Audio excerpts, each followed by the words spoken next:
why the new BMW G60 is worse than the G30. So let me get this straight. They upgraded the new BMW and people are actually buying it? I mean, come on. The quality has declined, the design got softer, and a lot of the features that made G30 feel like a real BMW are gone. I just can't fathom that big car companies are still getting away with making worse cars, charging more, and somehow convincing people it's progress. In today's video, we are ranking all the design and technology decisions BMW made on the G60 that honestly makes it worse than the G30. Let's get into it. Number 10. Removing leather from the horn and dash.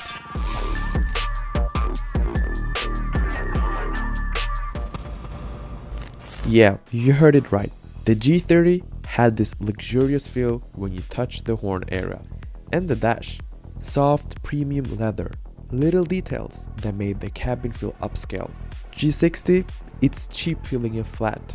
The kind of thing you notice every time you sit in the car. Small touch, but big impact. Now why would they do that? Why would they remove leather from the dash and from the horn? It's so unnecessary. Number 9. Steering wheel buttons made one piece.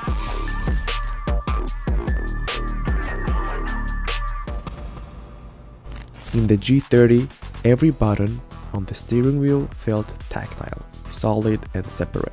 You could hit the button you wanted without thinking. Feedback was good, it felt more premium. G60 on the other hand, one giant piece. No travel, no click, just mush. Steering wheel controls are literally what your hands touch every time you drive. This feels like a downgrade. Number 8. Removing the gear shifter.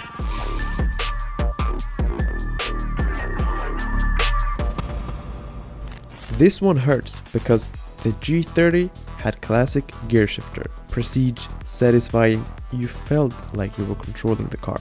G60, digital, tiny, almost toy-like. It works, but it doesn't feel like BMW anymore. It looks cheap. Sometimes progress is removing old school charm for technology that doesn't add much. And this is one of those cases. If it's not broken, don't fix it. Number 7. Plastic and cheap looking window buttons.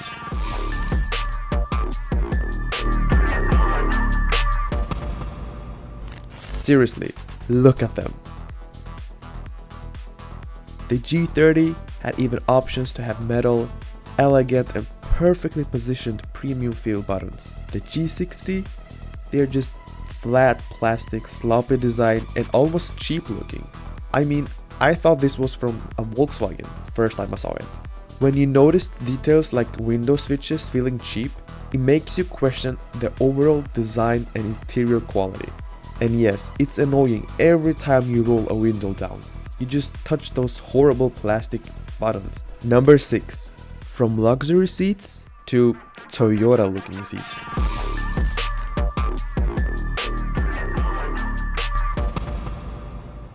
Seats are a huge deal in a BMW. The G30 had supportive, luxurious, handcrafted feeling leather. They hugged you, they felt special and they looked special. In the G60, this feels like something you'd see in a mid-range Toyota Camry. They're just boring. A BMW is supposed to feel special the moment you sit down. But in the G60, not even close. Number 5. Cruise control and light settings moved to the menu.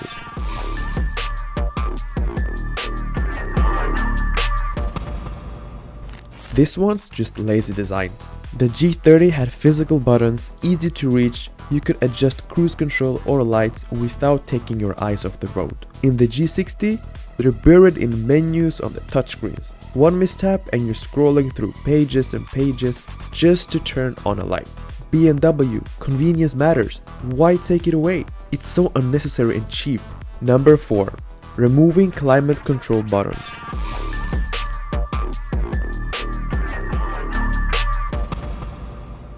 Climate control buttons are small things that make a car easy to live with. G30 had intuitive, tactile and fast buttons. They were easy to reach. But the G60, touchscreens, menus, slow response, want to lower the temperature while driving? Well, good luck. Your eyes need to go from the road back to the screen. What happened to phones being dangerous while driving? Today's cars are almost always screens on wheels. It doesn't make sense. It's tech for the sake of tech, removing practicality in favor of flashy design. Now we've come to the top 3. Number 3. Rear glass opener for the trunk gun.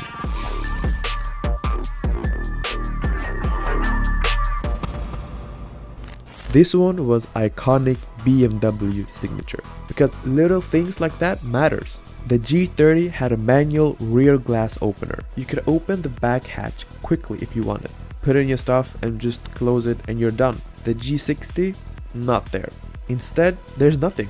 You can only open the boot like a normal car. And for car enthusiasts and BMW enthusiasts like me, we see those little changes. And it's just another tiny convenience removed.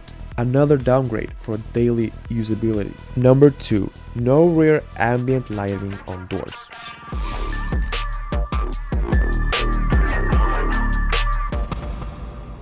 Ambient lighting is subtle, but it matters. The G30 has ambient lighting throughout the whole car.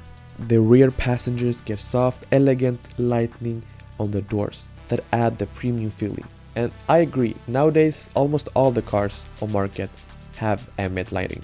But the G60, it went even a step further to the cheap side, because in the rear passenger seats there are no ambient lighting. I mean, there are small ones, but you can barely see them. The rear feels cheap and less luxurious. You're paying more for a newer car, but some small details that define BMW luxury have disappeared. And lastly, we have come to number 1, which is one of my most hated thing about the new BMW. It's the asymmetrical front camera.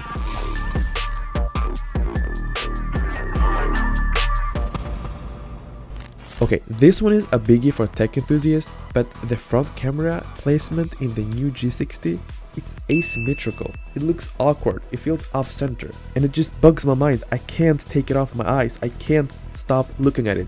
BMW is usually so detail-oriented, and this just looks like a corner cut. So, final thoughts.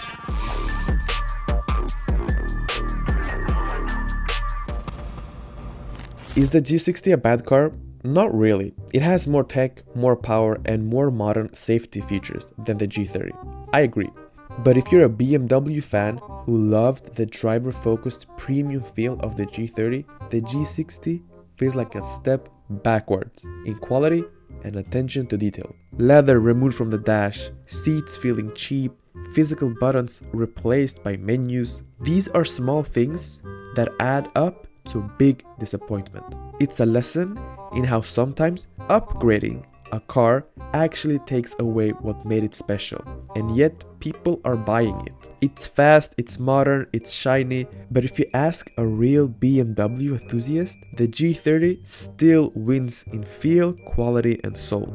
So the question is, do you value tech over tactile quality, or would you rather have a car that still feels like BMW? For me, the G30 is the last real 5 Series. And the G60, well, it's still a BMW, but it lost a little bit of its soul on the way, especially the M5. But that's for another video. So that was my thoughts. Thank you for watching. See you next time.